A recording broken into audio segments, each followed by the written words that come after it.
What is up, everybody? This is Silver Spook, and this is the Silver Spook video about, well, why not do Blade Runner? When is the wrong time to do Blade Runner?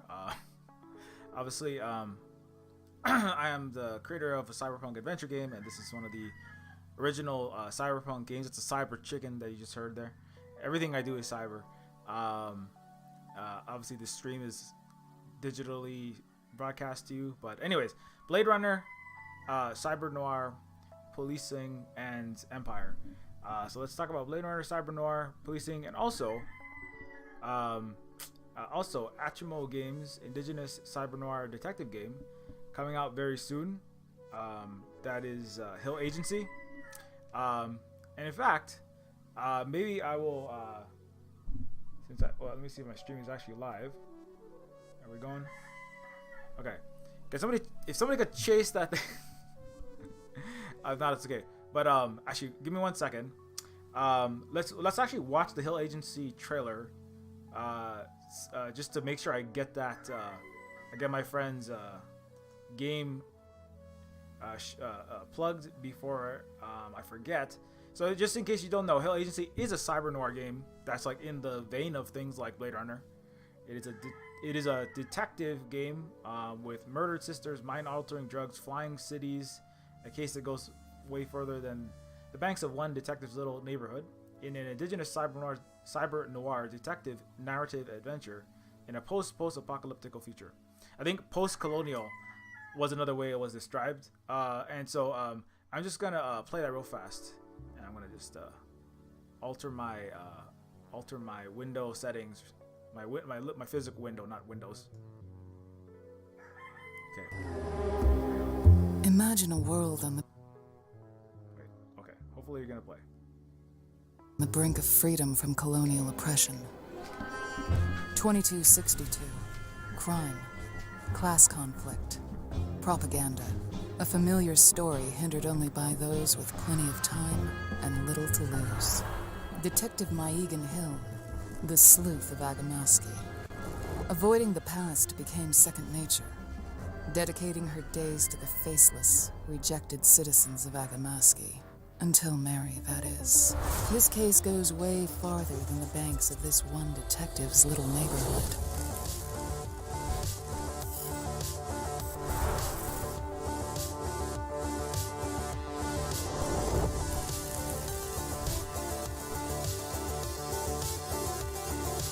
Life is all missing kids and cheating spouses, until a dame from the upper district barges in and changes your life.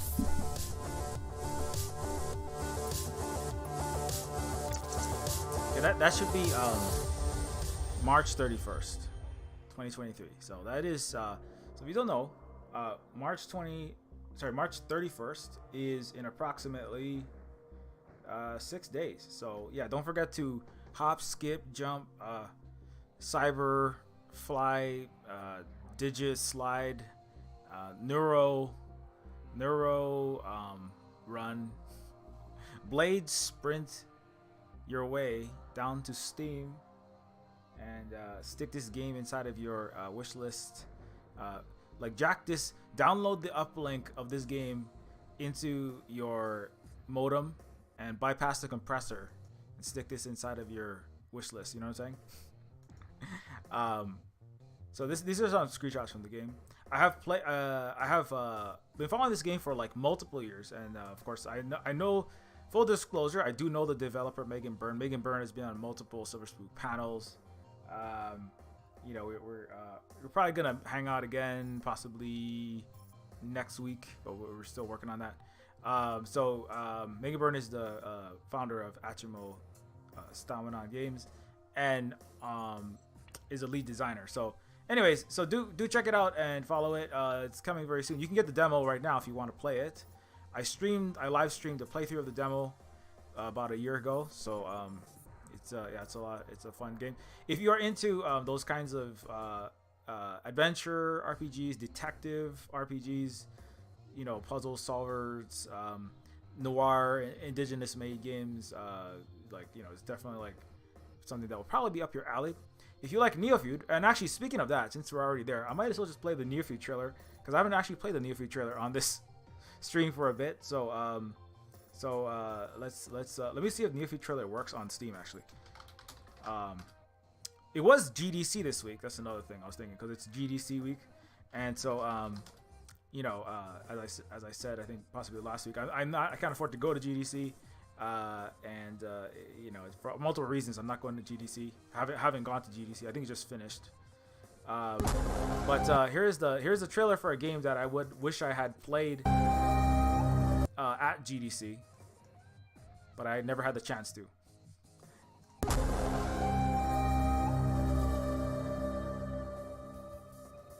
The Illuminati created us. They wanted to build a god with their own hands, and instead they created us. Just because I'm made of silicone and aluminium, I must be doing something wrong. That's machine stereotyping, that is. That's reality, that is. Machines are second-class citizens. Humans are sentient persons by default, ma'am. They have personhood by heredity. There are thousands upon thousands of overqualified slum dwellers. You are my peon. Don't you get it? This wasn't a job. It was always just an excommunication sentence. We're pawns in a feud bigger than we can imagine. Turn the cogs of the machine before Leviathan grinds you up and swallows you and yours. We don't get to choose our hand, comrade. Prince, peon, rich, poor, human, robot. I invented the crux of the royal's power, the secret to consciousness, our existence itself, the meaning of life. I'm the $6 billion baller, not some troubled youth. You are my greatest creation of all. Now I had to build my own family. I hate your son. I hate your son. I'm happy to smash all of the crowns and throw the gold shards down to the people. I will be the iconoclast queen. But who makes you queen anyway? You? You in whose army, princess? You in whose army?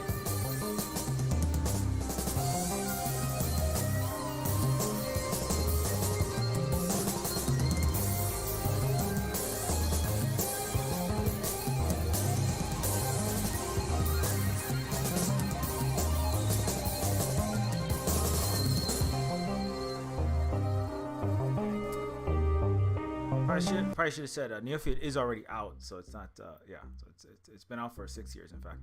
As I think I brought up in a previous recent stream, Neofeud 2 is in progress. I've actually been working on a lot of very noir, cyber noir bits. The current part of Neofeud 2 I'm working on is very detective-y.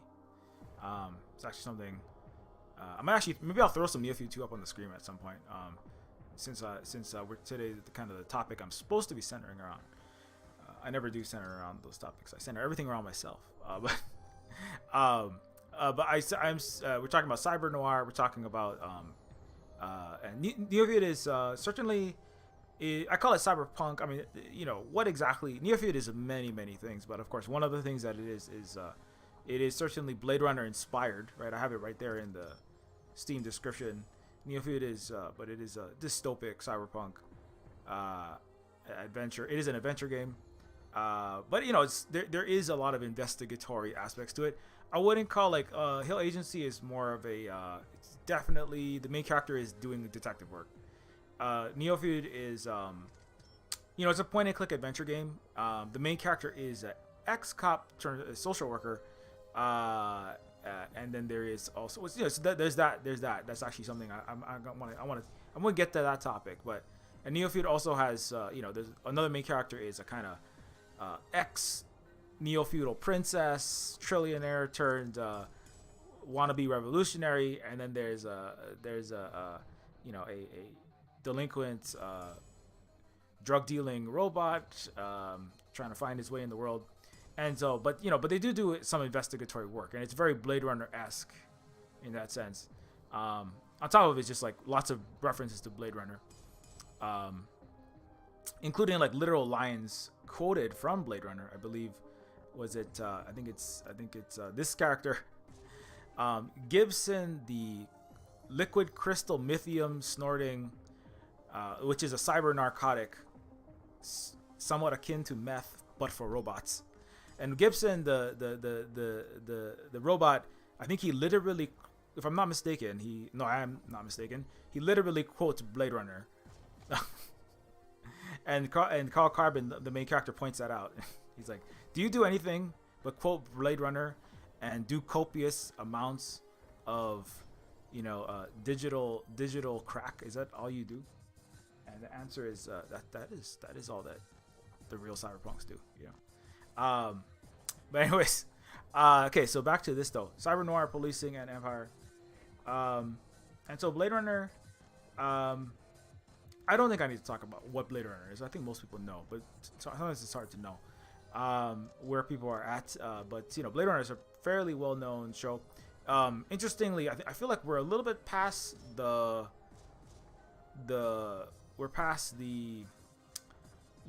deep, not the deep, but like the maximum phase of the popularity of cyberpunk as a genre for this time period. I feel like it like really peaked around Cyberpunk 2077 and then its release.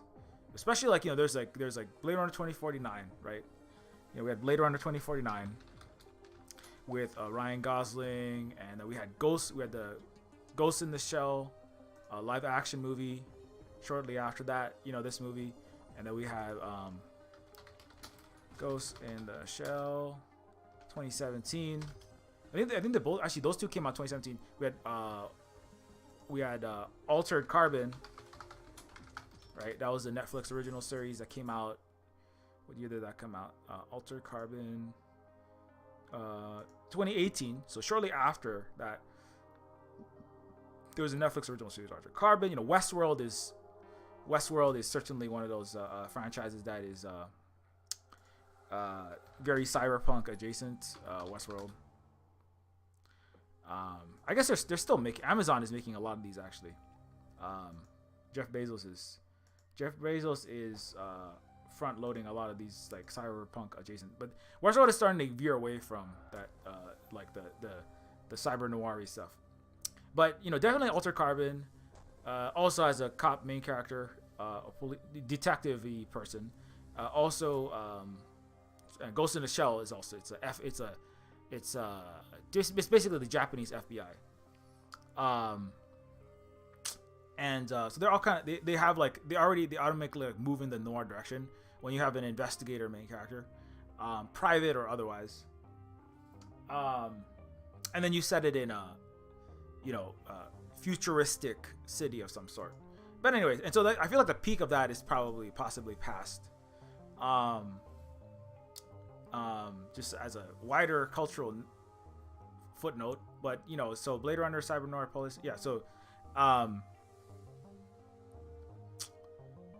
think because like Cyberpunk, Cyberpunk 2077, you're more. I would say Cyberpunk 2077 and things like Neuromancer, right? The original Cyberpunk is the main characters are not. They're in a similar sort of setting, right? They're kind of near future, high tech, low life, mega corporations running everything.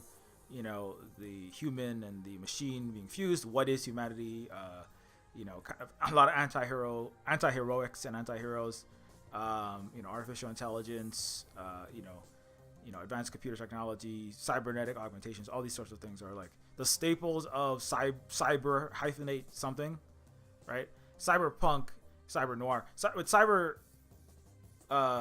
cyberpunk often features some, just low life, possibly criminal. I mean, Case is a literal criminal in Neuromancer, the original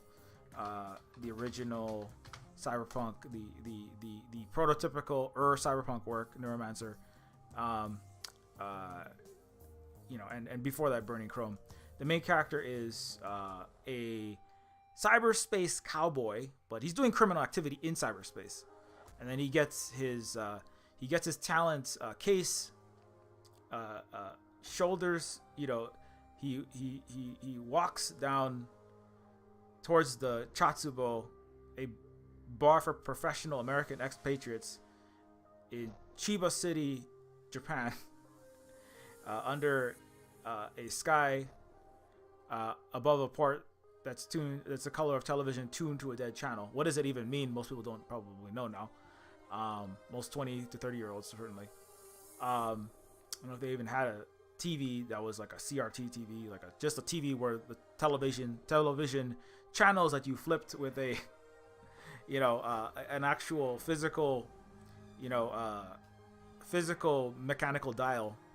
So anyways, so Neuromancer is a world where the main character is committing crimes, stealing, you know, the cures for COVID-19. I'm sorry, nerve attenuation syndrome. I'm sorry, the Gray Death. I'm sorry. Whatever the planetary pandemic du jour is, Case is like stealing out very valuable data from working for criminal organizations, for other criminal organizations, also known as corporations, or sometimes they're gangs, some gangster organizations. Some if they're ones that the United States and the West don't like, then they're criminal organizations. And if they are the United States, because the United States is a criminal organization, and the West is a criminal organization, then they are just companies, you know, or they're just entities. So Case is working for these criminal. He was a criminal working for bigger criminals. That's literally a quote from the book. And he's stealing things. He's hacking into the data banks. He's cutting through the ICE, the intrusion countermeasures, electronics. You know, because everything is acronyms in the military-industrial complex, place that, you know, people write books in. And so Case's character is doing, you know, he is doing criminal, and then when he gets his talent burned out of his brain micron by micron via a fungal. So actually, maybe The Last of Us is a crossover with Neuromancer, because it's actually I think it's a fungal based Russian wartime mycotoxin that basically fries the neurons in Case's head in a very specific, utterly effective way that makes him unable to neurojack into cyberspace. Right? He cannot enter the disembodied. He cannot enter the disembodied exaltation of cyberspace. Right? He falls into a prison of his own flesh, of the meat and all at once. You see, I have all of Cyberpunk memorized. If I speak at a rate that's about 1/5 my normal hyper accelerated speech rate, I can actually probably recite all of Neuromancer and probably Neofeud and Hill Agency one day. Anyways, but random Cyberpunk and minutia and trivia aside. So the difference between Cyberpunk, I think, like that, and Cybernoir is that Cyberpunk is more focusing on the criminal element. And so Case falls into the prison of his flesh, and then he works for he starts hustling drugs and whatever contraband and illegal materials in Night City, in this place somewhere in an imagined Japan. William Gibson had never been to Japan when he wrote that. Very important fact to remember.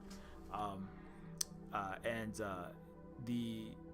so Gibson's world, the kind of criminal underworld that Case is in, is he becomes a hustler. He's doing a lot of drugs. He's dealing a lot of drugs, and so he's somebody who is identified as a criminal. In meat space and in cyberspace. And so that's a lot of the cyberpunk element, is kind of like what the positionality in society the main character, the protagonist, occupies, right? So so cyberpunk, it's the criminal. In cybernoir, it's often the person hunting the criminals, or sometimes that's the police, not necessarily. It could be private detective. Like if you go back to if you go to like the ancestor, if you trace back the threads of the ancestral lineage of Cybernoir, or cyberpunk included, I would say, because William Gibson cited Dashiell Hammett and Chandler. Like noir, centers post-war, post-World War II, ex-military turned police people. It's actually very much like the United States today, right? All the militarized police, the ex-Iraqi vets and ex-Afghan murderers that come back and then they murder people inside Los Angeles, especially poor and non-white.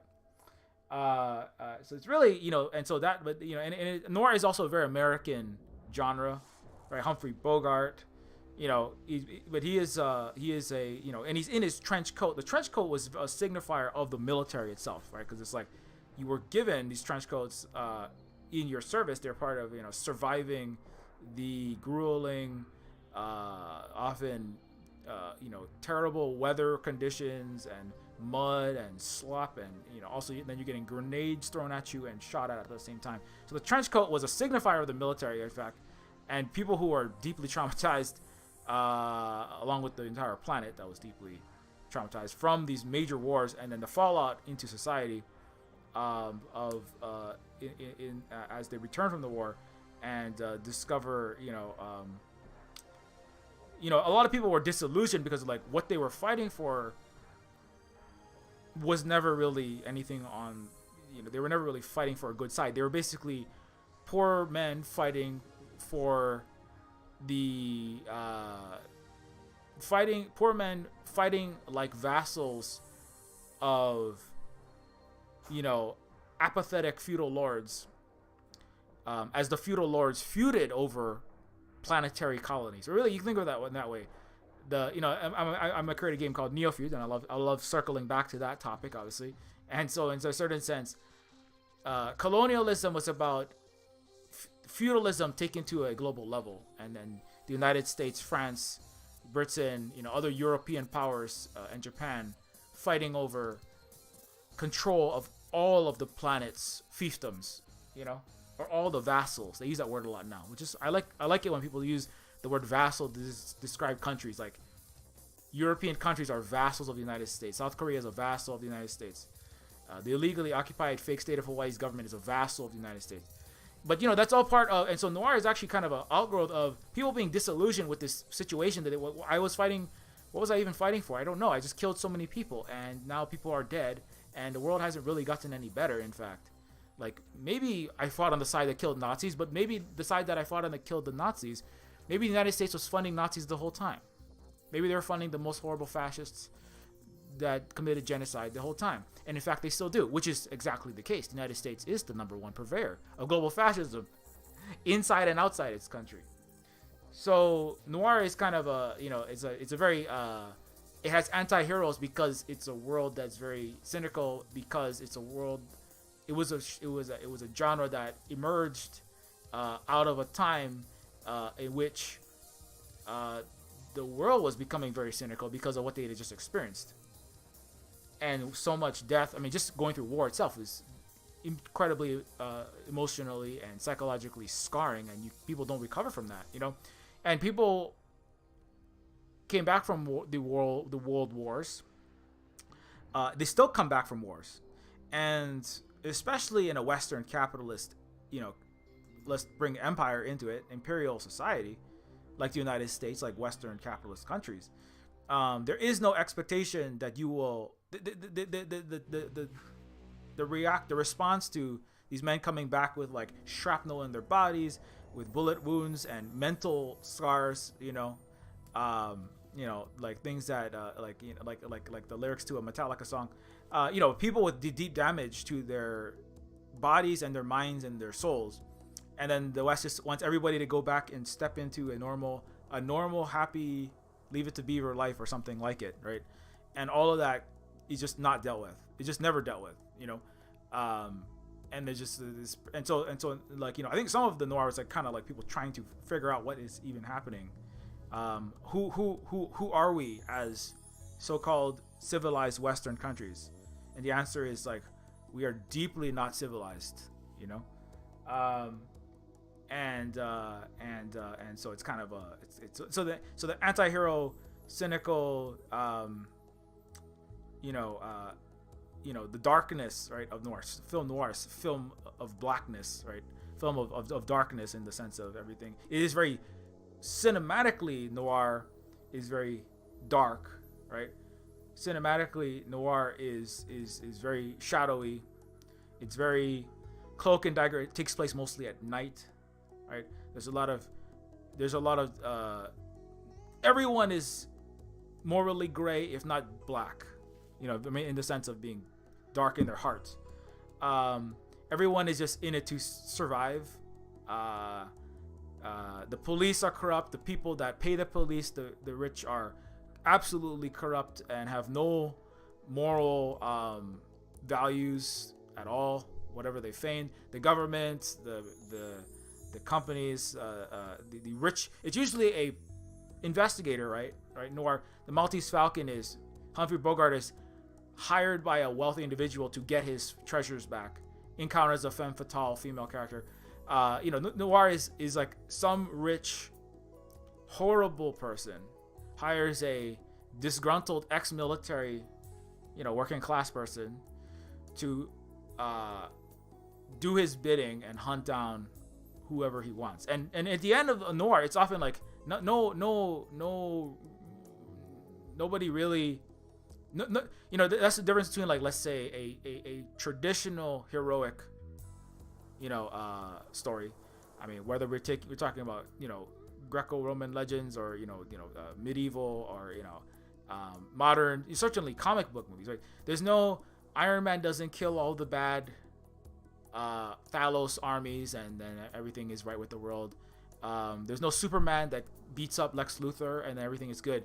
In noir, terrible people hire terrible rich people, hire terrible not rich people. The not rich people do the bidding of the rich people, and then maybe the not rich person encounters a girl, and then the girl is also betrays him, and so the femme fatale is the woman of death. And so, and in the end, like, maybe you find some short, brief beauty smoking a cigarette or something, if anything. But often it's a very dark genre because it was a very dark time. And so it's very anti that. It's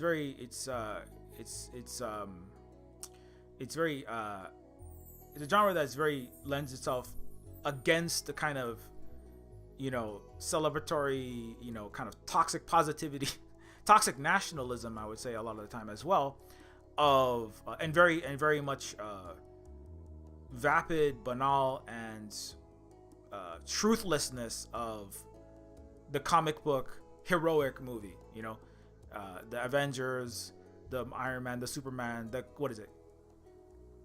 Ant-Man and Wasp: Quantumania's coming out, and I'm sure it'll be fine. But these kind of movies, the Marvel movies, in a lot of ways, unfortunately, a lot of times, not all of them, but the Star Wars movies for the most part, where there's the good guys and the bad guys, and the good guys win. That's not really honest about a place like the United States. That's not honest about a place like Europe or Canada or any of these places, because the good guys don't win. It's the system that you have in place. It's systemically designed so that you have a kakistocracy, which I have an entire video about. You have the most terrible and most incompetent people running everything.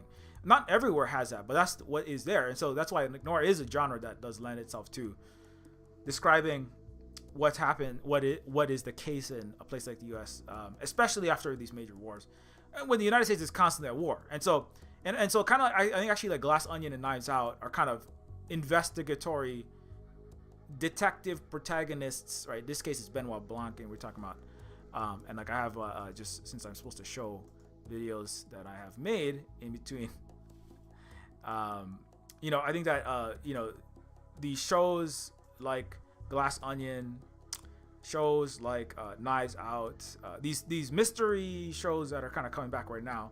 They're not necessarily cyber noir, like that. you know, that was kind of like this was what, 6 years ago, when that was really peaking, I think. And then I know I did one on that. Where did I put that? Yeah, Glass Onion and Kakistocracy. That's where I talked about that, right? So Glass Onion and where I talked about the rule by people like the Edward Norton's billionaire, you know, philanthropist, arms dealer, playboy, tech bro, Elon Muskian sort of character, right? And his the terribleness of how he is. I think you couldn't do this, and you could not do a show that kind of investigates that in a superheroic sort of comic book movie. It has to be a detective-y or something that's, it doesn't have to be detective necessarily, but the narrative structure, which is the detective is seeking out that which is wrong or is investigating crime, right? And so it's all about the nitty-gritty and the dirty laundry, right, of people, and you kind of find everything that's wrong with everyone at multiple levels, right? The wealthy guy is just an absolute horrible tyrant, and a lot of the other people in the society are also differently. Sometimes they're just trying to survive, but they're also throwing each other under the bus, and et cetera, et cetera. And so the detective genre is one that can lend itself to that. Now, of course, you can have propaganda like Brooklyn Nine-Nine, LAPD Blue, whatever that new show that Ice-T or, you know, Ice Cube is in. I don't know who's, you know, it's like, I think 60% of all TV shows are just cop shows. Like, there's that meme, right? What does that mean where it's like, what are your kids doing? What are you doing? You're a grown adult. Why are you watching these anime cartoons all the time, right? And it's like, watch something that's made for adults like you're an adult. Watch adult shows. And what are the adult shows? I'm a cop from New York. I'm a cop from Brooklyn. I'm a cop from Florida. Look at my Floridian, you know, colorful shirt. I'm Sherlock, right? So like that's all you have is propaganda. Now that's something else, and that's something that, you know, I'm gonna as I said, I'm gonna hit that topic eventually. But I think that the noir genre, it does like lend itself to that because it does it's about the little details, you know. It's about the details of people's lives rather than like kind of, let's be real, right? Comic book movies about being able to punch people good because some mutant spider bit you, or you're literally space god. I mean, what, you know, that's basically, these are the kind of stories. They're stories to rile up.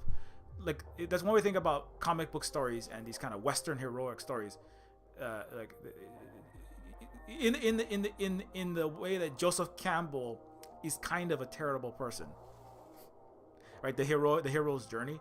But it's really those kind of stories that are about, you know, Captain America himself as a superhero, right? It was literally a story to rile up the common masses of the population into signing up to join a horrible war. I mean, right? So think of it that way. So the heroic comic book movies and heroic comic book / you know, Western mythical stories a lot of the time are stories that are about getting the poor people to go kill each other and horribly traumatize everyone in the war, right? So that's the Avengers, right? It's like, sign up for the U.S. military and you can be Iron Man and you can be War Machine with $1 million, $1 billion worth of, you know, tactical U.S. military designed, you know, you can have $1 billion of tactical Lockheed Martin designed tech on your hands and your feet and everywhere. Now the Iron Man, it actually is like the U.S. military because a lot of it operates with not necessarily like shooting proton cannons from your hands and missiles from your kneecaps, right? And like nuclear explosions from your arc reactor chest. But the U.S. military does have people with PS4 controllers, right? Operating Reaper drones and Predator drones, you know, and all kind of other swarming AI-based warfare and cyber warfare to kill millions of people around the world in that way. So you are kind of, everyone is kind of Iron Man in the U.S. military nowadays. So that's why the Avengers were really tailored for 21st century imperialism, empire building, which is why you're fighting those wars, right? In Iraq, Afghanistan, Syria, losing in Ukraine now, losing. You just got your wannabe proxy war kicked out of Yemen by Chinese peace deals between the Saudis and the peoples in Yemen. But that's what you're. But so comic book movies are about getting the people to sign up and go die for nothing, but the profits of wealthy, mostly white guys. And noir movies and detective movies a lot of the time, right, are about what the fuck did I just do? You know, like, why did I just go off? You know, join the Navy, they said. Join the British Navy, they said. You know, see the world, they said, and also conquer and enslave and build global colonialism and plunder and enslave and, you know, produce a nightmare system for the planet. Right, and so the noir is about what did I the comic book is like sign up for the military. Noir is like, oh my god, what did I just killed innocent people, and then I came back and I got no PTSD therapy credits, no social stuff. Where's my VA? Why am I sitting in a tent outside the medical the military medical establishment? Why am I being left in the dust? Why are all my friends committing suicide? Right, nobody's helping me. Nobody cares. Except maybe some of my former veterans. Like, what? Right? So that's what... I'm going to get a job being a police officer now, I guess. I'm going to go be a detective. So noir is actually about, you know, it's about investigating the mass violence that you were lured into doing by, you know, by your... ruling class, let's say, right? So by your so-called country, and so Cybernoir is just that in the future, right? Because Rick Deckard is somebody who you know, he's a very Bogartian character. He's a very, you know, I forget if he was specifically in the war, but he definitely has done a lot of violence in his life. You know, coming back to Blade Runner specifically. So Rick Deckard is somebody who is a Blade Runner, which is basically somebody whose job it is. The science fictional aspect of that, of course. In Blade Runner, it's 2019, I think, or what is it? What year does Blade Runner take place in?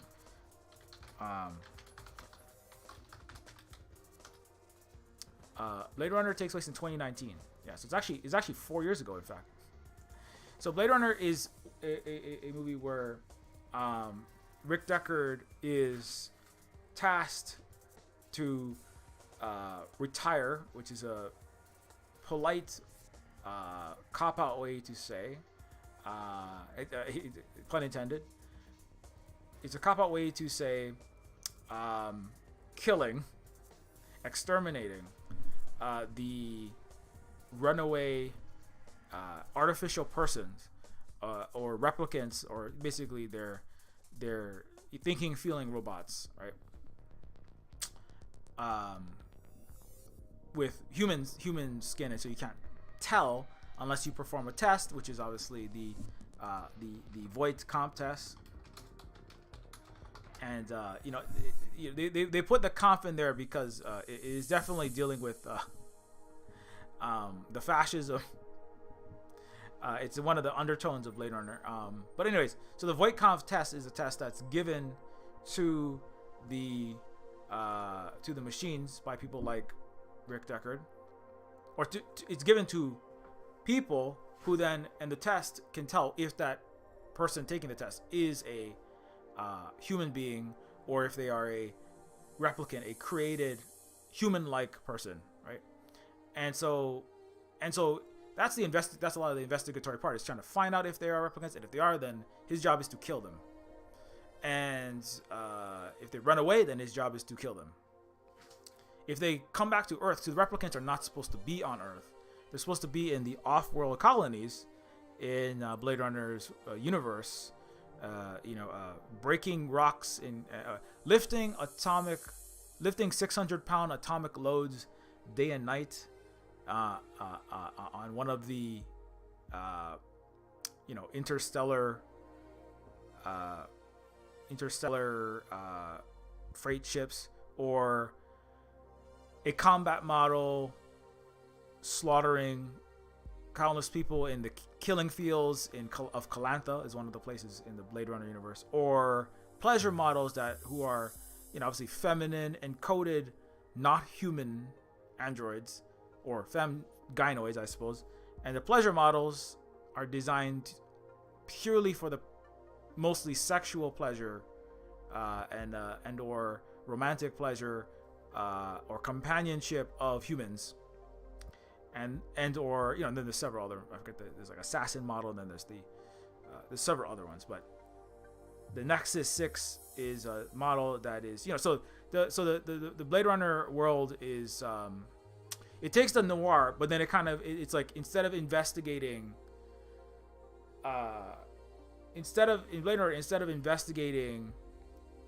the lost golden bird from Malta of some rich guy, you're trying to discern and hunt down. The main character is trying to discern and hunt down non-humans from humans who have disobeyed the humans. It is the noir story, because it is still the wealthy humans who are like assigning the duty, right? People like Terrell, right, who assign the duty to the police, who they own, to track down and kill these not humans for disobeying the humans, right? And so in that sense, it's still a noir story. And in the main character being an investigator is also still a noir story. And so I guess in Blade Runner, the interesting thing about Blade Runner, or where it kind of takes it in another direction from a lot of the previous things. Let's get another Blade Runner shot.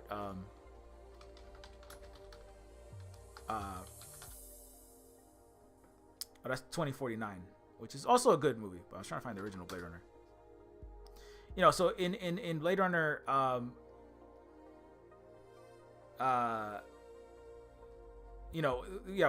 where Blade Runner goes to another place is in the, obviously in the science fictional setting, right? So that was new.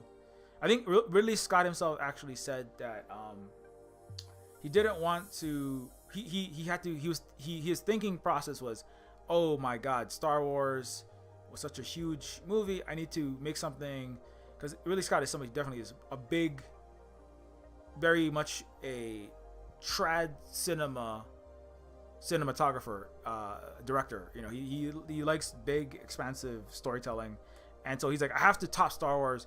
I don't know how I'm gonna do this. So he's like, I want to do the miniatures. I want to do the miniature, like the way that Star Wars had miniature destroyers, spaceships, planets. I want to have the meticulously constructed miniature sci-fi cities with like each Asian character encrusted neon will be hand placed. Every little rectangle, right? Every blip of rectilinear light on the side of an endless forest of black silhouettes. All those lights on every skyscraper. I want someone to place all of those, which is what they did. Actually, if you look at, that's how a lot of these I don't know how they do it nowadays. It's AI generated Chat GPT script. That's then Chat GPT script is then has images churned out from it by a stable diffusion, movie generator or whatever the fuck they do nowadays. I don't know. And then everyone else can use Chat GPT, can use GPT 0 and stable diffusion 0 to try to figure out if that was AI or not. So that's the entertainment of the 21st century, is trying to figure out whether what you just watched has any meaning at all. And whether human beings are necessary at all. So that's a whole nother question, which I answer in Terminus Machina, by the way. But anyways, but in Blade Runners, the characters are in this science fictional world, and the centering on like what it means to be human. That's a very cyberpunky, well, I guess human existence, but it's very like what separates a human from a not human, right? That's what that whole test, that the Voight-Kampff test, is to separate the quote unquote wheat from the quote unquote chaff, right? And so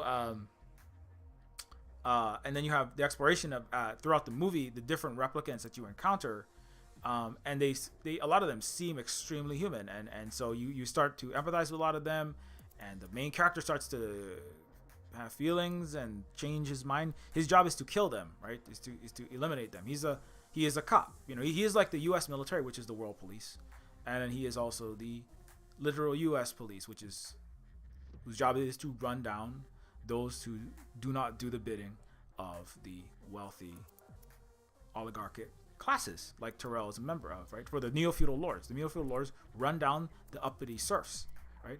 Or the neo-slavery corporations that have literal slaves to this day, like the 2.5 million in prisons in the United States, have to run down the police of the United States run down the slaves. They run down black people and throw them in prison or kill them. And poor people, and break the legs of striking Starbucks, Trader Joe's, and multi-100,000 teacher union strikers. That's the job of police, right? And they break the skulls of people in France as the whole country burns down. So the police, so that's a complicated one where, coming up to that topic, since I already started going there. So policing, because a lot of times because as I said earlier, noir is a genre that's about investigators, right? Doing the gumshoe work, finding the details. I mean, ostensibly, what Sherlock does. It's not actually what the British police do. What the British police do is just beat up whoever rich people say to beat up, and then lie all the time. Same thing for American and French police and Western capitalist police. That's all they do. Statistically and empirically, and with mountains upon mountains of receipts. In fact, it's empirically known that the average American cop solves less than one felony per year, and burgles and steals in a total value of products in excess of all of the non-police burglars, Grand Theft Auto specialists, and muggers in the United States. So there's a deep lie to all storytelling about the police. As I said, that's the majority of storytelling, majority of entertainment, right? The plots and characters are police in Western shows, in fact. And so that's why young people are gravitating towards anime, because they just don't want to watch propaganda. It's in a simple mask off way. That's why. Because it's garbage, and they know it is, because most people in the West are getting their heads crushed in by cops, and they're watching cops lie and throw all their friends in prison, unless they're wealthy or very privileged and they haven't had that encounter with the police yet, right? Or maybe you had your eyes sewn shut during 2020 and when George Floyd had his neck knelt on for 8 minutes and 47 seconds. Maybe you just pretend like that doesn't happen, which is a thing that people do in the West, but in the capitalist, racist, imperialist West. But so the policing part, it gets a little bit murky, because sometimes it's propaganda, especially if the main character is a police officer. But sometimes in investigation, the thing is investigating actual crimes, right? Not just being Hawaii 5-0, NYPD Blue. Torchwood is sci-fi fantasy police. X-Files is alien police, right? And there's police for every place. Gillian Anderson was British police in Britain, and then before that she was FBI, federal police in the United States with X-Files. So, now she's doing I think she's a sexologist, so that's better in one of her new shows. But it's kind of, if you want to work in film, TV, or any kind of entertainment, you're gonna, a lot of times you're gonna end up doing some propaganda, because that's all they do. Because it's very important to maintaining capitalism and imperialism and racism is people believing that the country has legitimacy, and it's not just a handful of rich tyrants ordering around their knights to do tyranny, right? Which is what the cops are. They work for the billionaire and millionaire class. So this depends on how the story goes. So with noir, it's kind of there's investigators, but there's sometimes private investigators, right? And it's kind of understood in some of that noir, if you look at the Bogart, where I lost my tab, where to put it. So if you look at the Humphrey Bogart 40s, 50s era stuff, right? Even Orson Welles did a lot of noir. Citizen Kane, a lot of this commentary on the way the United States functions, which is a bunch of spoiled rich pricks, as Vin Diesel aptly put it in F9, Fast 9, running the world with mass consent manufacturing media, was newspapers at that time. They're not very, they're not very likable characters. In fact, and so noir is like, it's like, yes, there are working class ex-military violence doers that do violence on behalf of wealthier people, and that's a terrible situation to be in, right? So it's kind of like noir. This is who we are as Americans. This is who we are as Europeans. This is what our system is, as we come back to the fanfare of, the president of our country, France, America, Britain, Germany. Well, not Germany so much after they're getting burned, they're getting their ass kicked in Nazi Germany, but coming back from a war and there's American flags flying. Thank you for your service. Here's a medal. Oh, sorry that your friends are all in coffins, right? And it's kind of like, you can't come back from an actual colonial imperial warfare without being incredibly screwed up and having your idea of who the country that you fought for was being completely disrupted and feeling betrayed, but nobody wants to hear about what you have to say. So as I was saying earlier, so noir is kind of like criticizing the Western capitalist, racist, imperialist system as a whole, while the main character is simultaneously being somebody, and oftentimes the main character is a detective. He's not necessarily a police officer. He's not necessarily a policeman. Like, I think Roy Batty in Blade Runner says, "You're a man, a policeman," but the way he says it is like, you're the person whose job it is to kill the most oppressed working classes. Roy Batty doesn't say that explicitly, but like it's kind of implied. It's kind of like, oh, it's a policeman. It's the whip crackers. It's the people who kill the replicants, who do what? The most grueling, difficult labor that humans don't want to do, right? So it's literally, it's if you look at the class analysis, it's in Blade Runner, you got to be paying attention. But that, if you look at a lot of noir, it's definitely in that direction.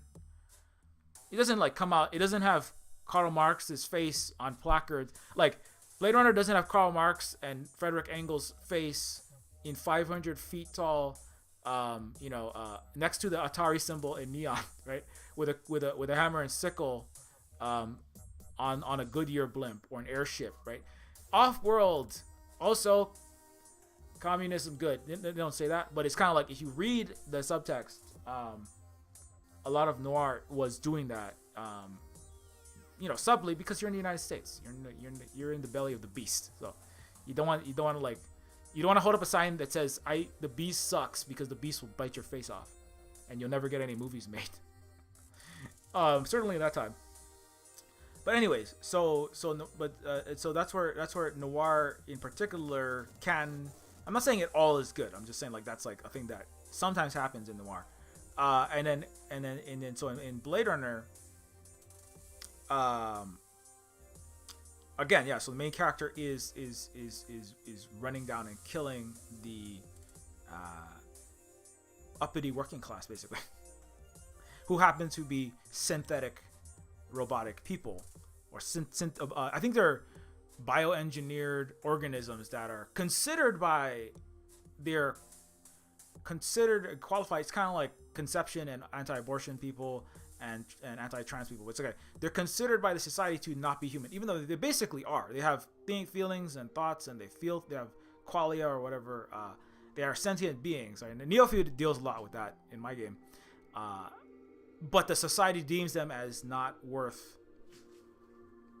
having rights, not having privileges, not having the ability, not having the right to life, right? They're products of corporations who are sold to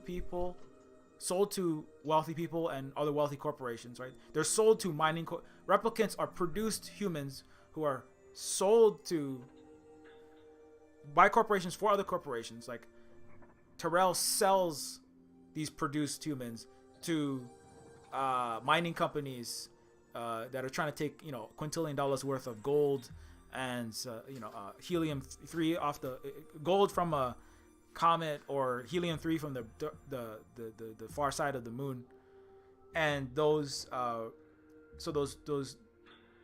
you know, it's kind of the point of Blade Runner. It's like, for all intents and purposes, in the beginning, like, oh, obviously those not are humans, so we should just do whatever we want with them.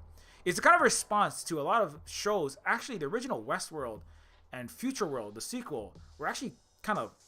I watched Future World. It's like It's very disturbingly.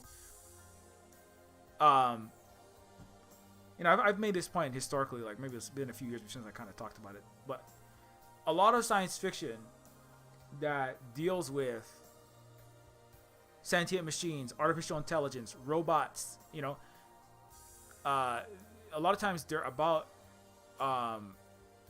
when they're written, particularly by well-privileged, let's just be polite and say low melanin count non-women and non-binary people. And when I say, you know, anyways, I'm not talking about binary as in having zeros and ones in your head like a robot. When wealthy and privileged people, who are the people that are writing science fiction for a lot of the 20th century, right, write their stories, they're writing about their worries. And their worries are not, how will we liberate ourselves? Because they're the oppressors, disproportionately, right? People like Mr. Starship Troopers, right? People like Heinlein, people like even the Star Trek writers, in fact. But you know, I mean, a lot of them are better. But it's Gene Roddenberry. It's not a black woman from the global south or something. You know, it's not even a black woman from inside the United States. Now, when you read that science fiction, then you get a different sense, right? Like somebody like Nnedi Okorafor. But you know, but the worries about robots and sentient non-human entities is the projection of the worries of well-to-do white men, basically, for the 20th century, which is, what if women and black people and brown people and poor people rise up against us, right? What if the robots, what if we have to keep these robots under control, otherwise we could get risen up against? Westworld is, what if we create an entire theme park where we have sentient beings? The actual original Westworld and Future World, it's not about humanizing the machines. The remake of Westworld, is about, you know, in 2010s, that stars that's run by Lisa Joy. She actually ran Peripheral. I did several videos on Peripheral because it's a story by William Gibson, obviously. But Westworld's remake is about humanizing, right? And it has Anthony Hopkins in it, etc.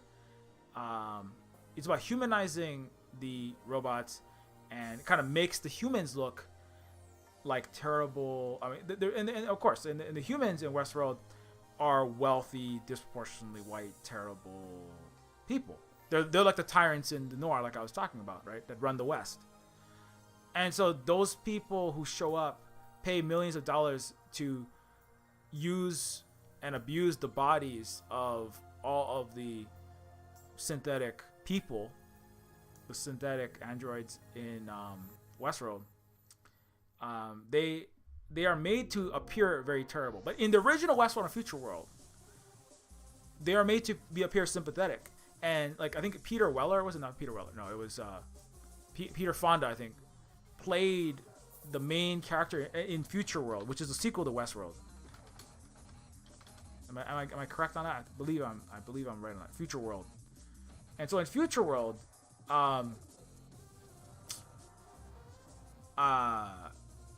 stars Peter Fonda, Blythe Danner, Arthur Hill. And so 2 years after the Westworld tragedy, corporation owners reopened the park, spending $1.5 billion on safety improvements. And then this park, it's a park staffed by synthetic people that has 4 theme parks: Spa World, where old age and pain have been eliminated; Medieval World, where you're living in a Elizabethan, you know, it's like it's Society for Creative Anachronisms, wet dream, basically. Roman world and future world. Future world is like a science fictional world. Roman world is, what it sounds like. It's the America's barbaric predecessor's simulation. Browning and Ballard choose future world, which simulates an orbiting space station. Robots are available for sex as well as amusement, like boxing. They're guided through the resort by Dr. So, robots are sex pleasure models, like Pris in Blade Runner. They are for amusement, like you can just beat them up for fun, like boxing. You can stab them with a sword, in a, with a King Arthur like, weapon. You can stab them and kill them, and then they get reconstructed and put back together the next day. Now the robots are suffering death and beatings and sexual abuse day in and day out. And at the end of the movie, at the end of Future World, the humans who are abusing these robots are made to seem empathetic. They're like, oh no, these robots are coming alive. We have to stop the evil robot plot to, stop their own nightmarish abuse, right? It's very much a white person. It's kind of like, I was talking about pedagogy of the oppressed earlier with Professor Flowers, and the oppressed being, most of the world and the non-white people, the non-Euro capitalist beneficiaries. And, the stories that, and one of the lines is like, the violence can never be done, oppressed can never do violence. The original violence done by the oppressor, the colonizer, in a lot of times, the violence by the oppressed peoples, is always justified. Like if a slave revolts against a slave master, one could say, well, that slave stabbed his slave master. That's violence and that's evil. That's bad, and he's a bad person. But the original violence of the entire enslavement of whole populations and their, indefinite, multi-century suffering under that nightmare, horrific system, which is a Western system. That's why I keep bringing that up. Is there's no way that the oppressed slave can do an unjustified violence against that oppressor, right? Even if they fail even if a slave kills one slave master and then is killed by the rest of the society, other slave masters come together with their police and kill that slave to make a point. That slave was still justified in what they did because of what the oppressive system that they were under, right? Now, because the entire system of American slavery and Western slavery and colonialism is itself unjustified, right?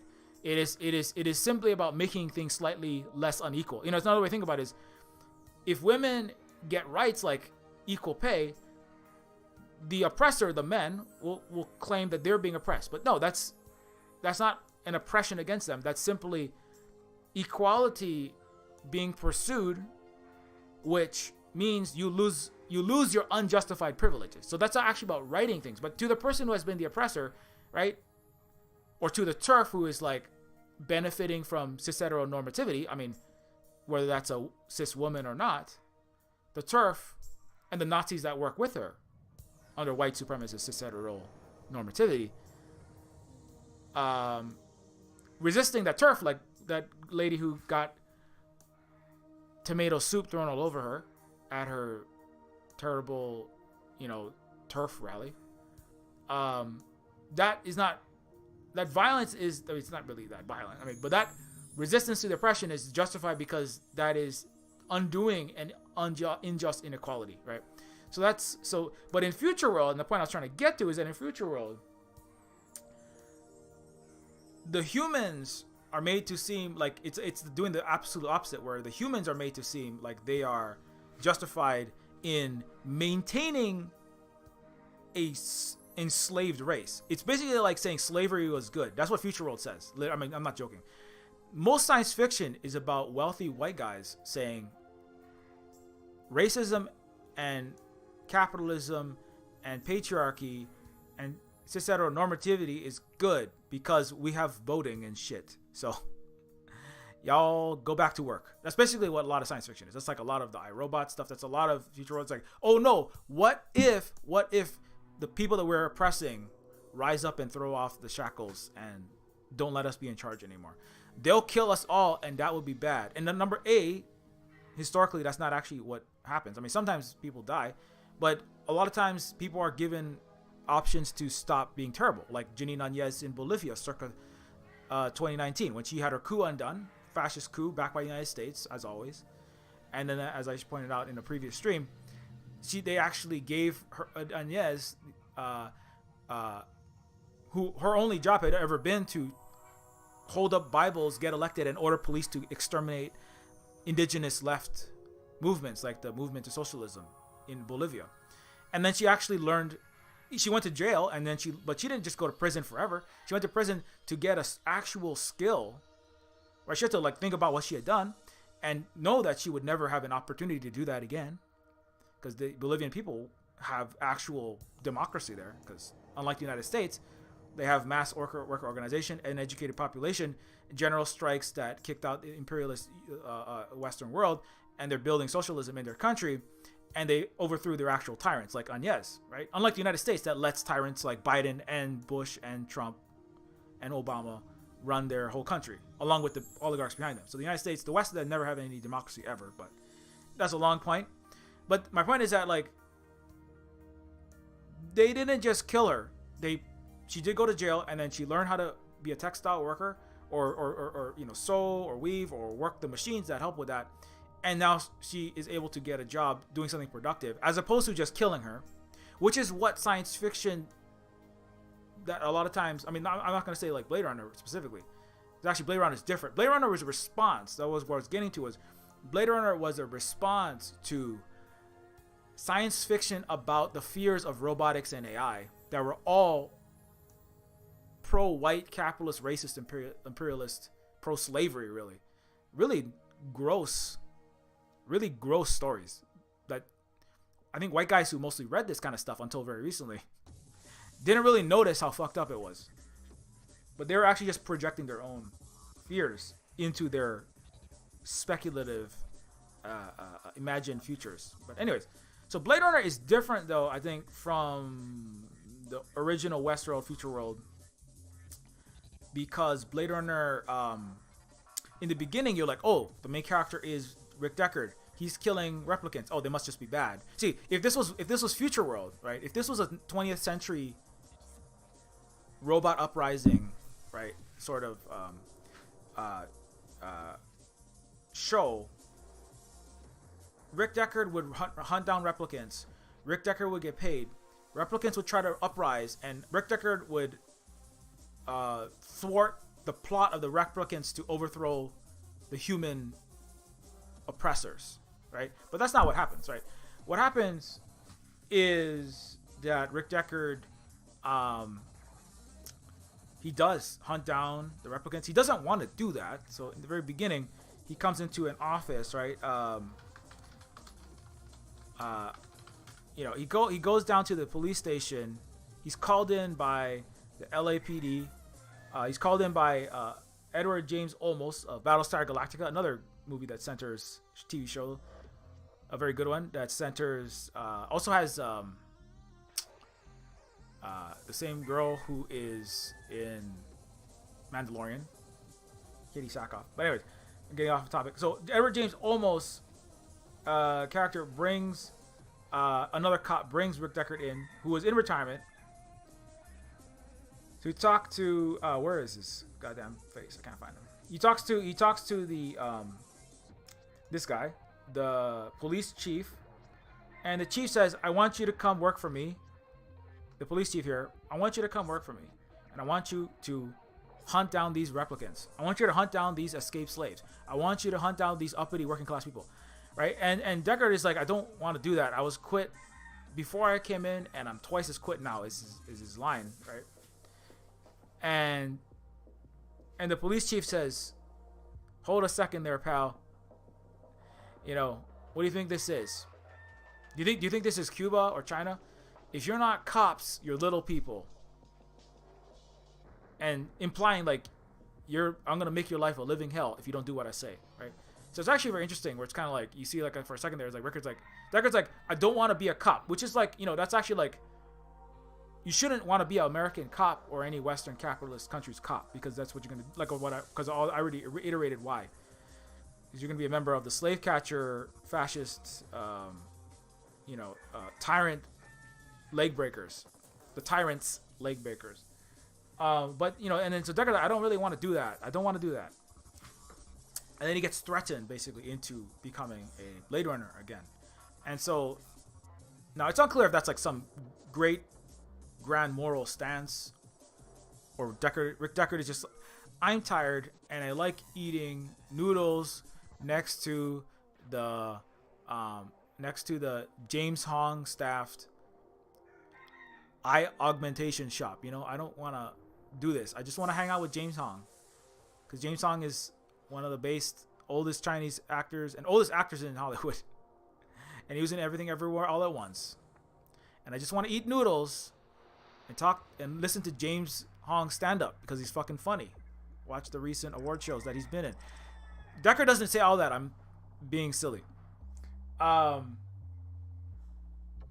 anyways, but Deckard comes in, he says, I was quit before I came in. And so he doesn't want to do it for whatever reason, whether it's because he feels suddenly like this is a terrible thing I'm doing, right? Killing these replicants. Or it's because he's just, I don't want to do it. I'm retired. And then the chief, but basically it is important that the chief threatens him, and then he, okay, whatever.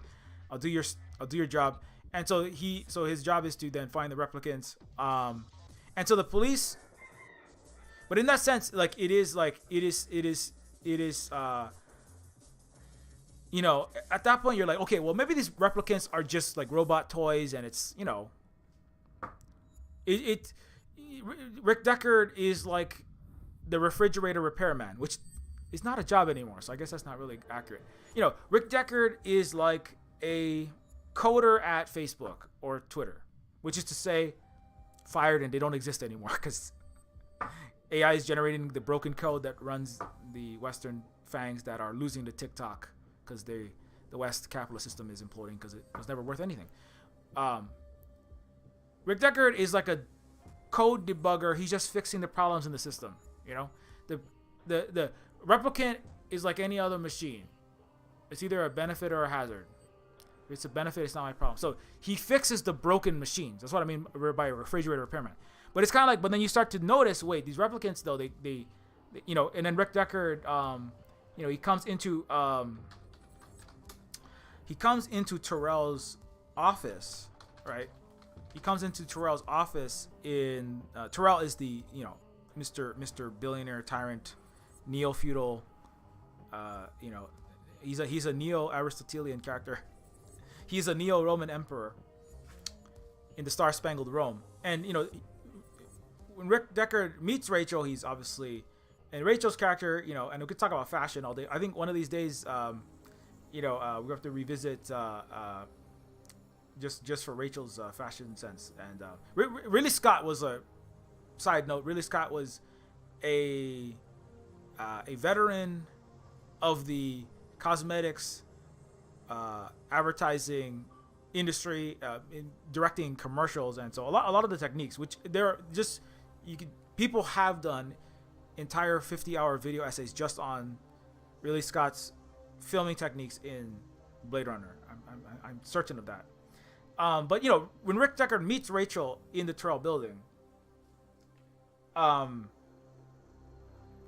he's struck, you know, and you know, the way the film is going, you're made to be, you know, you're made to kind of feel what Rick Deckard is feeling. Is like, wow, this is a very striking, very beautiful, but also very assertive and powerful woman. And there's like immediate chemistry like going on there. It's also a beautiful lipstick ad. So Ridley Scott himself personally painted the lips of Sean Young, the actress who plays Rachel, because he wanted a very specific look, which you know, which is a look of Holly knows the exact person, in fact, better than me.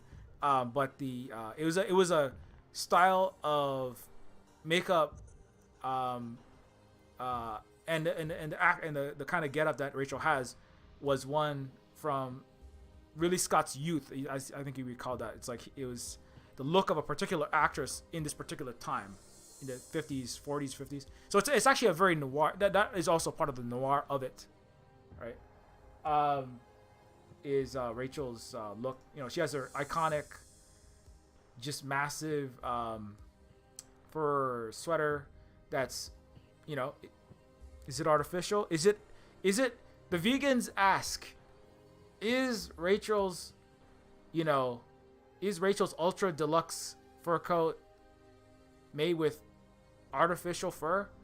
Of course it is. That's Rachel, obviously, right? Just like, is that your owl? Do you like our owl? It's artificial. Of course it is. Must be expensive. Very. Anyways, I have that entire thing memorized, obviously. So you're kind of like made to feel something and like relate to this character Rachel immediately when she like walks in. Trying to get like I want to get the like when she walks in scene. That's like, I think it's a later one. Where is that? Yeah. And you know, so she walks into the room. You don't know. I mean, that's all you know is, oh, this is the lady who apparently works for the Pharaoh of Los Angeles / the worlds, right? Building better worlds for Weyland Yutani. Different Ridley Scott universe, Neofeudal Lord. But anyways, Rachel walks in and is like, I work for Terrell. I am here. I'm here to exude power so that Terrell will seem even more powerful, which is very important theater for the grand stage that is the Western world, which is it's all about theater. It's about exhibiting power through the armies of people that precede you. But anyways, that's a whole nother topic. So Ridley Scott, so you're made to kind of sympathize with. Terrell shows up and Terrell says, please, Rick Deckard, I would like you to test I want you to test your synthetic person detector on a human. I want to see a negative before I provide you with a positive, right? So, and let me see if I can get a good picture of Mr. Terrell. And so when Terrell's character is there, as kind of the god creator man. He's like Peter Weyland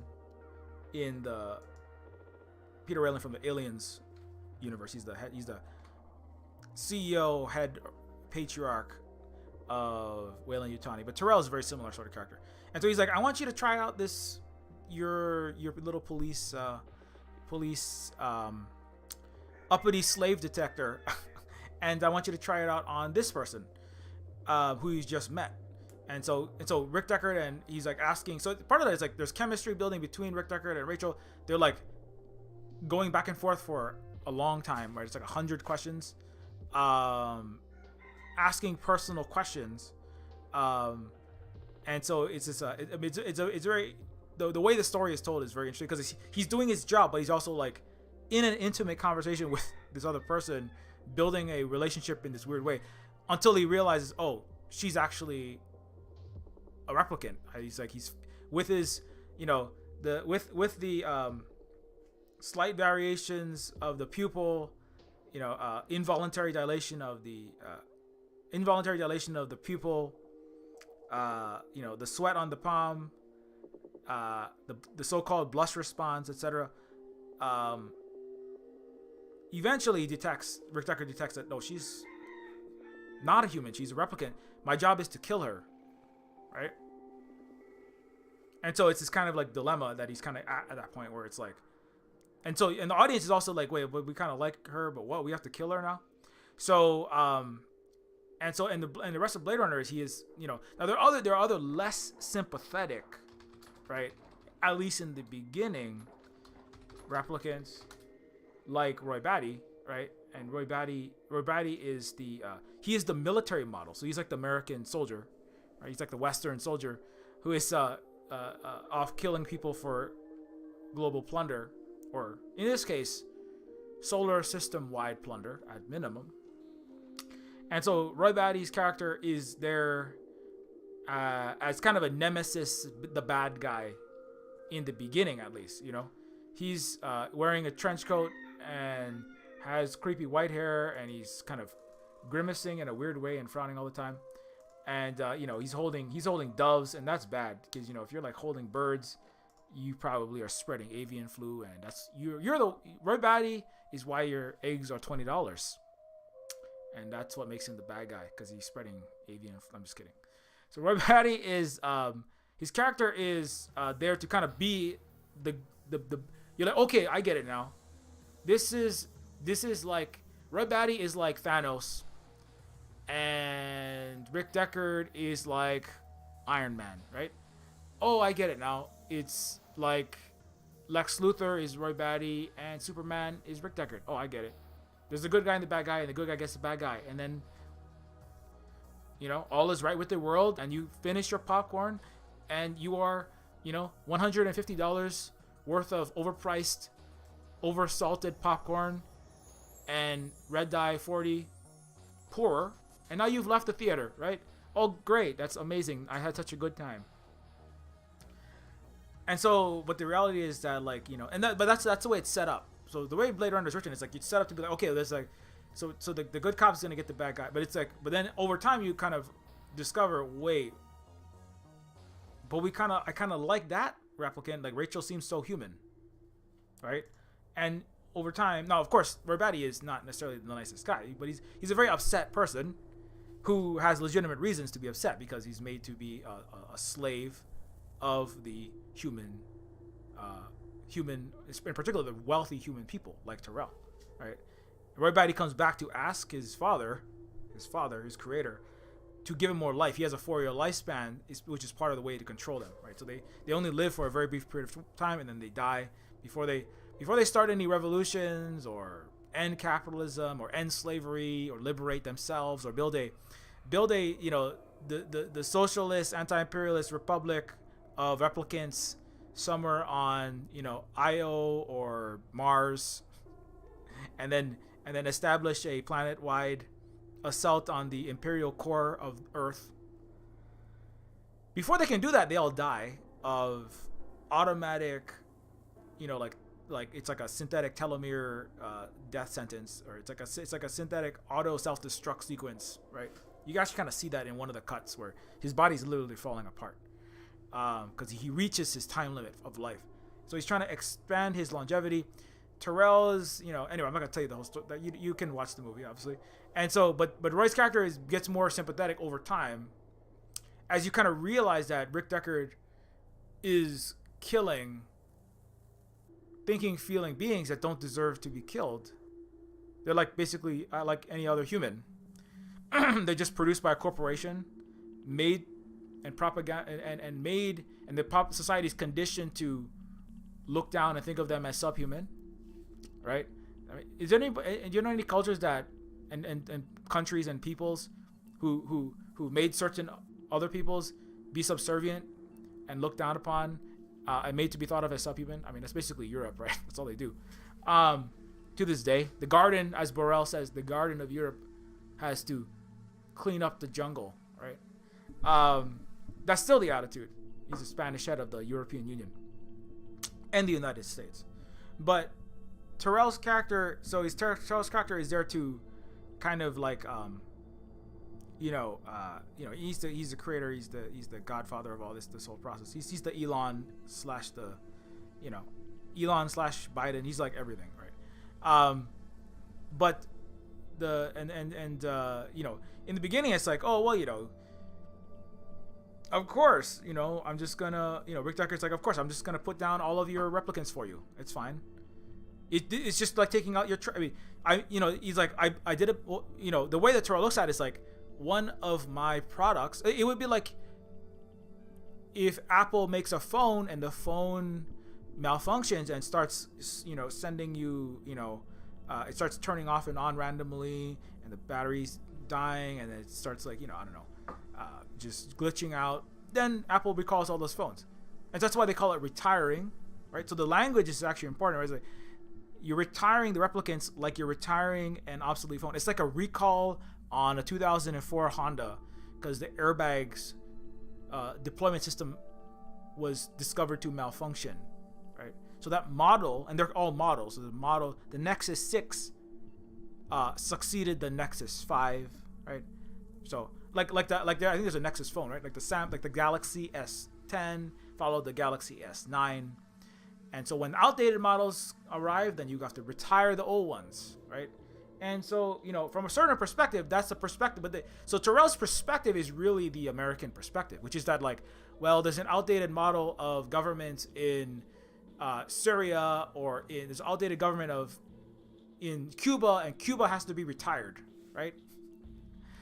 China has an outdated model of government, and we have to retire them, all of them. Iraq has to be retired. Saddam is a little asset of the United States. It has to be retired. Gaddafi, he was okay, but now he has to be retired, along with all of Libya's liberation and all of those people's uprisings. But that's the way that the U.S. and the West view the world. They're all subservient until they're not, and then they get retired. Couped, color revolutions, invaded, destroyed, and then they put a better model of Libya is installed. It's called the Western colonial model. Anyways, but that's a kind of a aside. But but then eventually you're not really looking at Terrell in a sympathetic light towards the end. It's kind of like, with all these people that you're killing, these are not bad people. These are just like people like Rachel that's trying to live, and some of them are more violently resisting, like Roy. Like Rachel is just like trying to survive, and Roy is like, he's rebelling. He is rebelling against people that have oppressed him, and he's like coming to Earth and he's also trying to live, but he's like more violently trying to live. He's more violently trying to liberate himself, and although Rachel does kill people, but mostly it's in self-defense, or in defense of her Harrison Ford. Anyways, and so in Blade Runner, I would say that unlike Westworld, unlike Propaganda, where the main character is technically, quote unquote, could be described as a cop, but the way that the movie is portraying the way that the light that it portrays that detective protagonist matters. And by the end of Blade Runner, interestingly, it's you're when by the time Roy Batty is holding the dove and he gives his famous speech, all these moments, I watched sea beams, glitter in the dark near the Tannhauser Gate, I've seen things your people wouldn't believe, attack ships on fire off the shoulder of Orion, and all these moments will be lost in time like tears in rain. By the time he gives that speech, you're like, Rick Deckard is like realizing, I don't know what I have been doing this entire time. What have I've been a terrible person. I think Ridley Scott actually instructed Daryl Hannah, who plays Pris, which is Roy Batty's partner in this, it's like his lover, who is also a pleasure model Nexus 6 replicant. And so Pris's character is actually Ridley Scott told Pris and Roy, I want you to do everything you can. Think about what is life? What is it to be human? Express that as best as you can. Like, just do whatever you want. That's what I remember that was one of the direction. Because part of what Ridley Scott was trying to do was trying to show that, and so Pris takes, and Holly pointed out that Pris takes the paint that J.F. Sebastian, who is a guy that's a lower rung employee of Terrell's, who makes body parts and designs replicant bodies, and she takes some of his paint and just starts painting her face and doing things that are not the things that a subservient non-person robot would do, right? And Roy also similarly, comes up with his own poetry, and and so it's kind of like they're made to kind of like it's intentional, because I mean that was kind of the point I think that's a major point. Some people don't get that point, I think, in Blade Runner, but the point that the replicants are as alive, possibly more alive they're possibly more human than human. It's funny because Terrell's corporation's motto is more human than human, right? But he doesn't mean that in the sense that they should have more human rights. And I don't mean that in the NED sense, but I mean that in actual human. They don't deserve to have be treated like equal to humans. He really Terrell means that in like we make really convincing toys / tools, right, that you can retire at any time by killing them. I mean, retiring them. And so, but the replicants by the end of Blade Runner actually kind of prove, to the world that they are actually more human than human in many ways. So humans are doing this incredibly inhumane treatment of enslaving entire peoples, like replicants. So, well, the replicants are actually fighting for their existence, which is a very, human thing to do. So it is.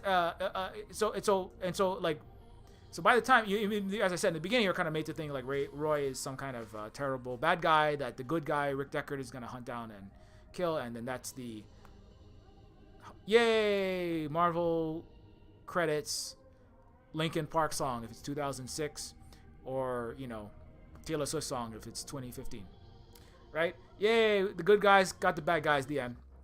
But it's kind of the opposite. Oh wow, I thought that was the good guy, but actually maybe the good guy wasn't that good. Maybe the cops that are always the main characters in 60% of all Western shows are not actually the good guys. I mean, if you're paying attention, a lot of people weren't. They're like, oh yeah, great, Rick Deckard got the bad guys. It's almost like a litmus test. You can see like who is thoroughly brainwashed and bought in and or a terrible person is the people who think that at the end, oh, it's Rick Deckard did the good, is right, and it's so awesome that he killed Roy Batty, or it's like also he missed the point that Roy Batty like literally saved Rick Deckard's life at one point,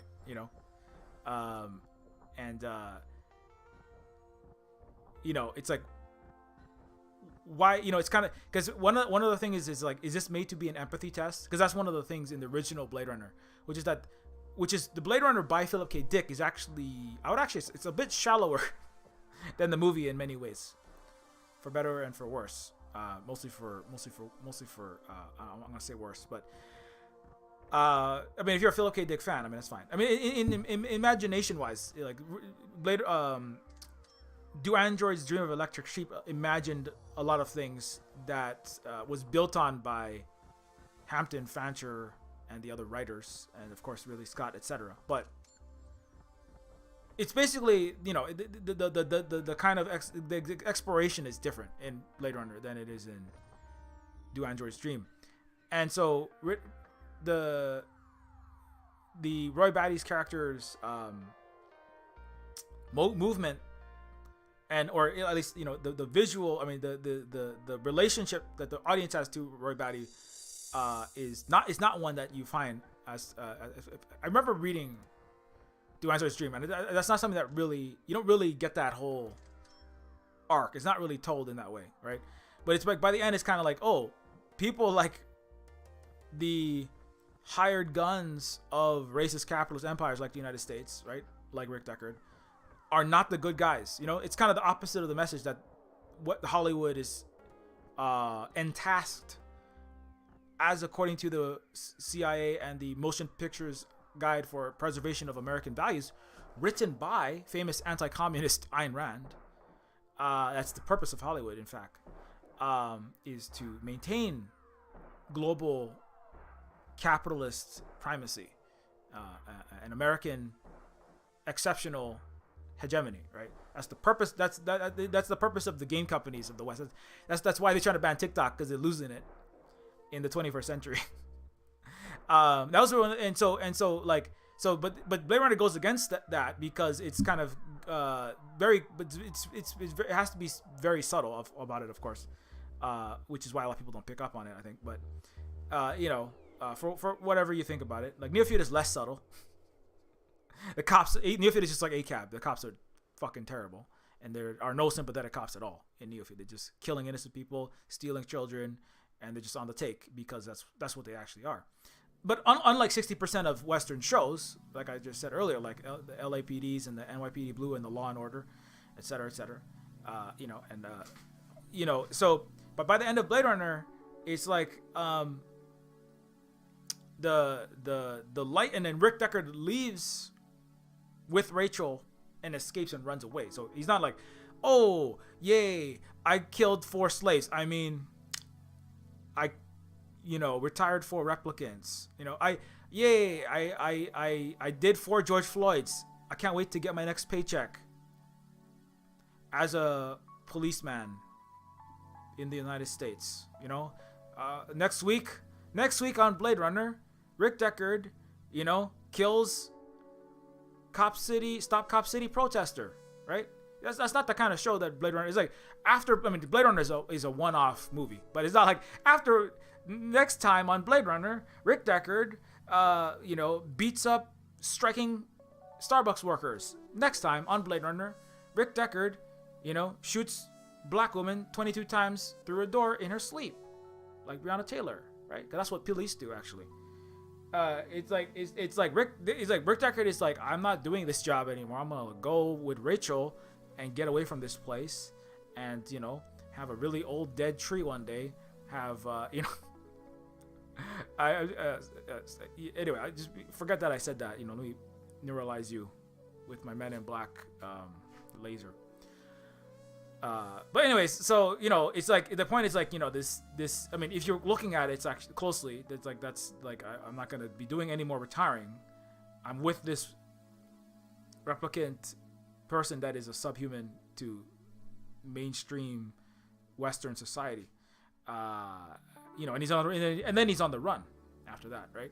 So it's kind of like so that's where it's still noir. It's noir in that sense that it's like it's still a criticism of that entire system. By the main characters are operating within a tyrannical, USian system that is corrupt to the bone, et cetera, with disgruntled, trench coat wearing, very expertly and moodily shot characters, but like, and then it also like it's kind of it's doing something similar, right? By the end of it, whatever you thought in the beginning of it,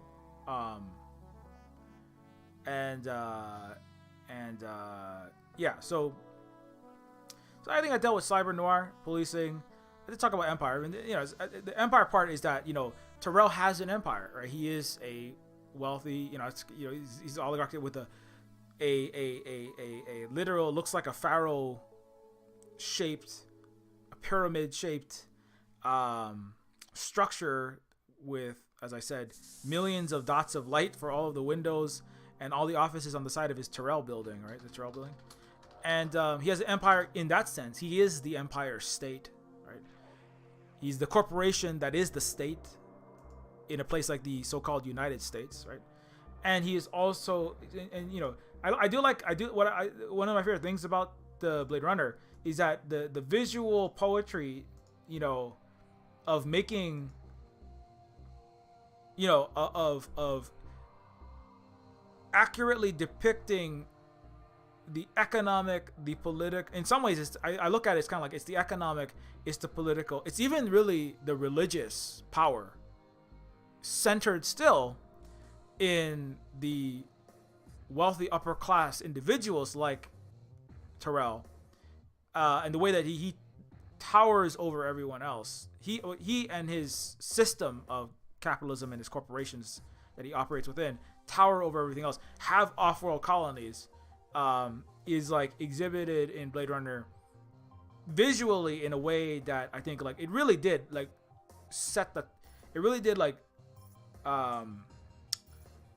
not revolutionize. It really did. It was Blade Runner is and always has been like a phenomenon in the sense that it like, created, it completely changed Hollywood and completely changed cinema. Completely changed everything, including architecture and fashion, basically, after it in that sense. And so like the way that these things are visualized, this has been copied so many times, right? How many Blade Runner ripoffs are there? That's all Cyberpunk 2077 is in a lot of. It's like a Neuromancer and a Blade Runner ripoff. Take the two and stick them together.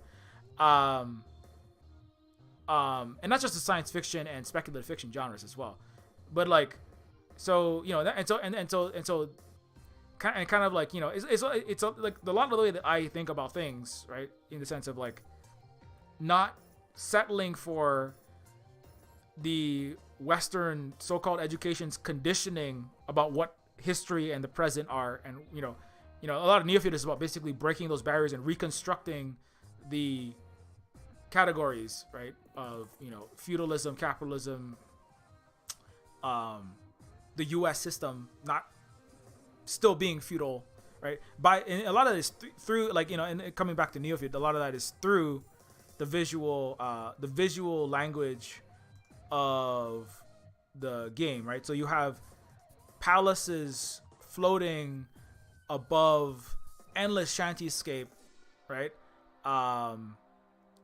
That also have feudal, like they look like glimmering castles, like European castles sitting atop floating arcologies above, you know, as I said, like a Brazilian shantyscape crossed with a Mumbai shadow city, crossed with the worst part of LA, and you know, Stratford upon Hull in North Britain.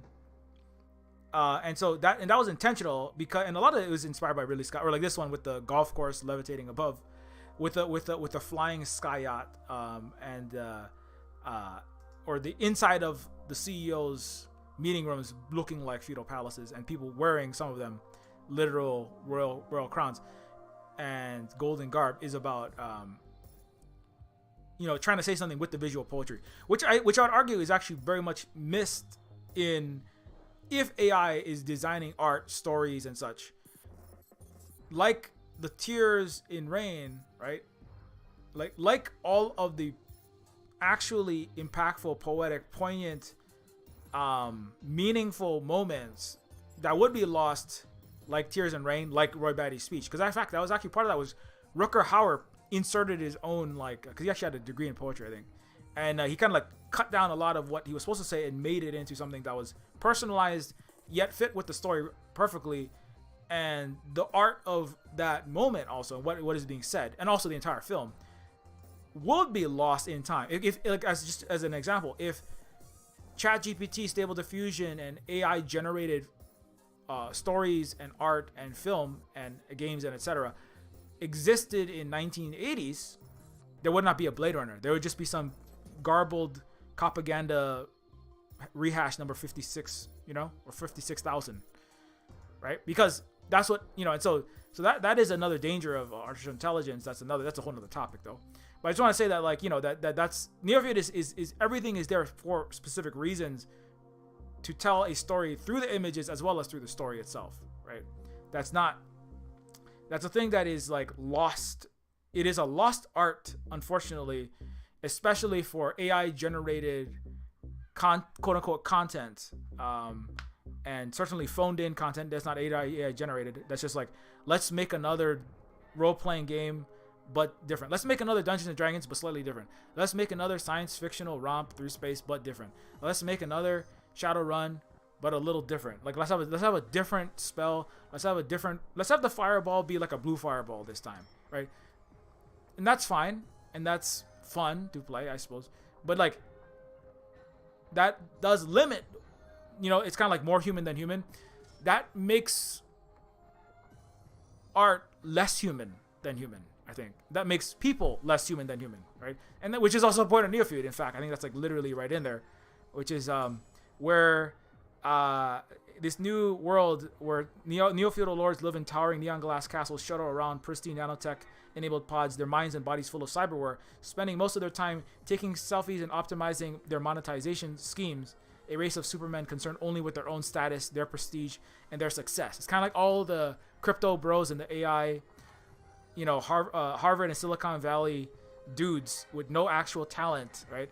Just trying to get their own power and capital as maximized as possible, where machines have become all too flawed and human people have become flawless, perfect cold machines. So that it's a similar point to a lot of the Blade Runner, from a very different but personalized angle Neofeud is coming. But, you know, and so that's what, you know, So I think that that the final dimension of Empire, I could go on that kind of stuff forever. Obviously, the similarities between the antiquities empires like Greece and Rome and Tyrell's entities, the off-world colonies, literally the tentacles of empire being the colonies, the enslavement of peoples to build such, right? Like enslaved black peoples, enslaved Indians and Asians, right, etc., etc. The word slave is used. Roy Batty says that's what it is to live in fear, to be a slave, right? So that is in there, right? You don't go to the off-world colonies of the empire, right? Run ultimately by the capitalist oligarchs like Tyrell, but that is always a subtext underneath the whole story, which is that you are but a part, right? You, policeman, are but a part. You are the internal centurion enforcing the horrific will of your Caesar, stopping the most oppressed peoples at the fringes, right, of the empire, in the off-world colonies, doing the dangerous mining, killing the would-be revolutions, right, in Calantho. It's a place it's just mentioned, right? Everything is very poetic and everything is very terse in that very artful way in this movie. Terse is a word that obviously I don't ever practice because I've been talking for 3 hours. But anyways, so so that's always in the background there. It's always in the background in Blade Runner and in Wayland Yutani Corporations, which is in Alien universe. The Ridley Scott universe. I think he doesn't actually formally say. I think he did once mention that he would say that Blade Runner and Blade Runner and Aliens and that universe is all in the same universe. I think he did say that once. Certainly, Kurt Russell's starring movie Soldier from in the 90s directly references the Tannhauser Gate, so we can say that. You ever seen this movie? Lesser known Kurt Russell movie, Soldier 1998, but it directly references the Tannhauser Gate, and he is a designed soldier. I think because so Kurt Russell's character in this movie might actually be a movie entirely starring a Roy Batty like Nexus 8 replicant. It's unclear. I don't know the exact behind the scenes details about the screenplay back and forth, but at least one or more locations are from Blade Runner are referenced in this movie. So that's just a quick side note. Anyways, what's up, Big Teal? Also, Sky. How's it going, Big Teal? Thanks for dropping in there. We are basically done though. So anyway, the main important thing though is don't forget that you can get Neofeud, as I talked about a bit, on Steam, and it's also on itch as well as it's on itch as well. And it is a cyberpunk noir adventure game that is set in a universe not unlike Blade Runner, and it's cyberpunk and it has cybernoir elements, I would say. It is on sale there as well. And of course, don't forget, even more importantly, to wishlist our friend's game, the friend of the Silver Spook family, Hill Agency. Hill Agency is coming at the end of this week, March 31st. I think that's in 6 days. So don't forget to wishlist that game and grab it if you like those kinds of games. Download the demo. It is a cyber noir detective game made by indigenous people in a post-colonial future. So that sounds, if that sounds cool to you, don't forget to check that out as well. And we also have other games such as Decolonators, where you kick capitalist colonizers' butts out of Vietnam in retro arcade game glory. So this is called Roy Batty, the real life successful uprising on Earth. That's what this is. Colonized people kicking the butts of the colonizers out. How about that? Indigenous Star is another game in the world of Neofeud and Neofeud 2 that is from the perspective of indigenous alien people on another planet. And of course, we also have Pigeon with Gun, where Pigeon with Gun is a game that is you fight giant robot gajillionaires, bougie, gentrifying F-16 pilots, heart-stealing liberal Valentine card politicians, and tons of corporate-owned cops. And of course, finally, there is Woman, that is a book by Holly, which is a book, my partner Holly, that it was written by a woman raised in right-wing evangelical Protestant Christianity. You know all those anti-trans people that are trying to push all those anti-trans bills? Those kinds of people. And it is not a historical retelling, this book, but a work of fiction that lends a different perspective about the Bible. It's the Bible from the perspective of Mary, but it's really, a lot of it is about dunking on this right-wing evangelical Protestant Christian culture. And it's free, or you can throw some money our way when you pick that up. As well, you can get, or you can support us on Patreon at patreon.com/Neofeud. If you find these streams worth watching, entertaining, educating, consider supporting us at any level, because we really can use that. It helps keeps these lights on, keeps a roof above all of us and the children's heads here in illegally U.S. occupied Hawaii, because I'm a native Hawaiian on stolen land by the United States. So, but also, you get access to the Silver Spook Discord, and you also get access to You also get access to the Silver Spook Discord.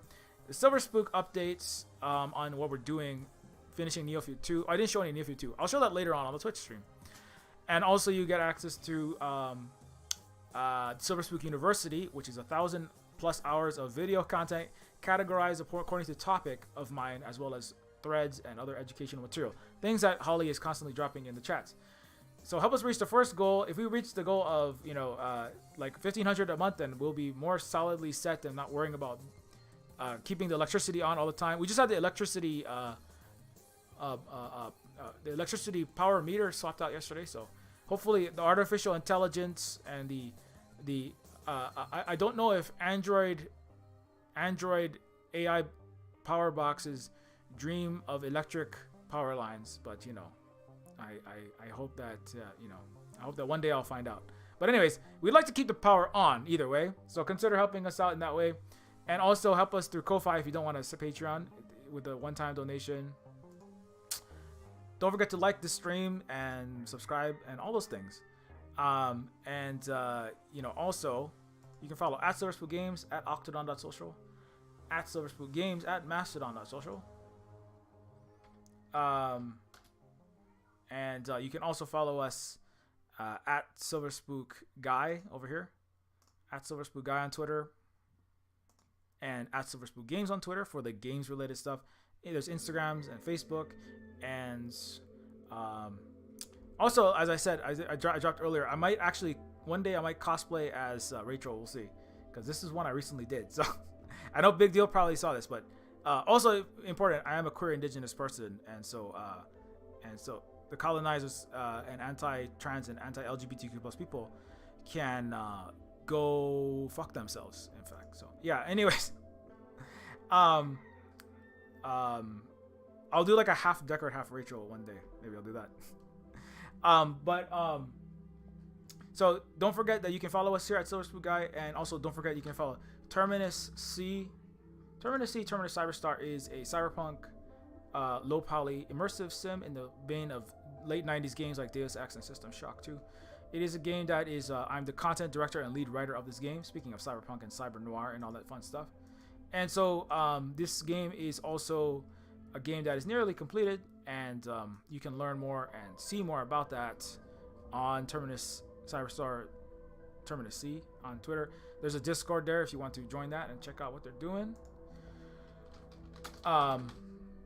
Holly can be followed at the Tech Fairy, and Holly is a writer, poet, educator, mod, etc. At the Silver Spook Games here, and also married to myself, producer manager with Kate Nix TV, a Twitch stream variety show, Chaotic Cabaret for Goblins, and also Holly is a primary caregiver parent here at the Silver Spook Cooperative, educator. We're getting ready for our final end of the year statewide assessments for our children, so we're working hard on that. Actually, I might do a little bit of that, a little extra today, just to make sure we're all caught up with that, and make sure we're all keeping keeping our math and reading, and for me mostly math, in our minds. But Holly also tweets important things like that, so check that out. And I think that's it. Thank you very much to all the people on this list for your continued support. It is greatly appreciated. Also, thanks, Big Deal. thanks for your continued emotional and style support. Anyways, thank you to all these people on this list for your continued support. It is massively appreciated. It does help keep the bills paid so that we can keep running the Silver Spoon Cooperative and doing the work that we do here, entertaining, educating, and building a liberated Hawaii and world ultimately. And yeah, thanks for hanging out on the Silver Spook stream about Blade Runner and Cybernoir. And thanks to Victor as well. All right. And until next time, keep your mirror shades polished. Keep your